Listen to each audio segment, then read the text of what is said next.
మా ఉండి నియోజకవర్గంలో 7 ప్రార్థనా మందిరాల్ని నిర్దాక్షిణ్యంగా ఎమ్మెల్యే కూల్చేశారు. ప్రస్తుత కూటమి ప్రభుత్వానికి చెందినటువంటి ఎమ్మెల్యే 7 మందిరాల్ని కూల్చేస్తే 2 నెలల నుండి మేము అక్కడ జరిగినటువంటి అన్యాయం మీద మాట్లాడుతున్నాం. ఎన్నో రిప్రజెంటేషన్స్ ఇచ్చాం.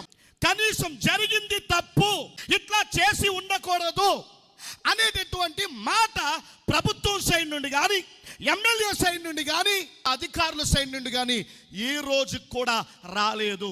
పెద్ద ఎత్తున పోరాటం చేస్తేనే సమస్యకు పరిష్కారం లేదు.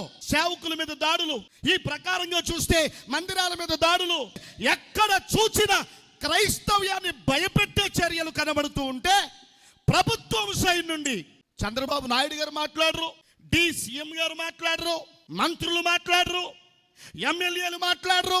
నేను అడుగుతా ఉన్నాను, క్రైస్తవులు ప్రభుత్వానికి చేసిన కీడేంటి?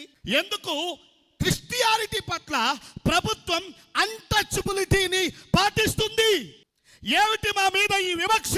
అందుకే ఈ వేదిక నుండి యావత్ తెలుగు రాష్ట్రాల్లో ఉన్న క్రైస్తవులందరికీ పిలుపునిస్తున్నాం.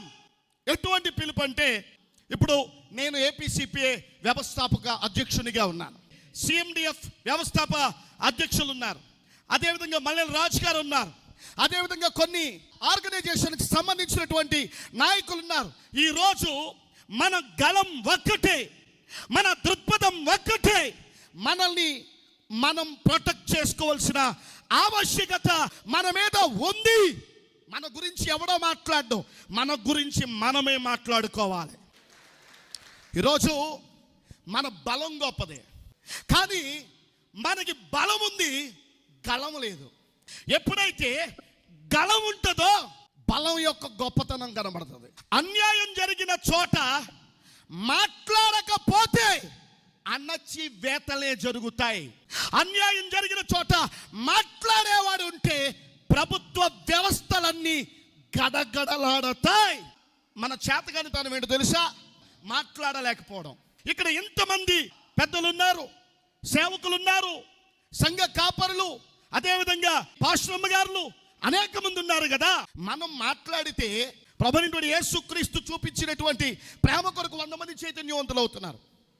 అలాంటి మనం ప్రభుత్వం మన మీద జరిగిస్తున్నటువంటి దాడులకు సంబంధించినటువంటి అంశం మీద మనం మాట్లాడితే లక్షలాది మంది చైతన్యవంతులు అవుతారు.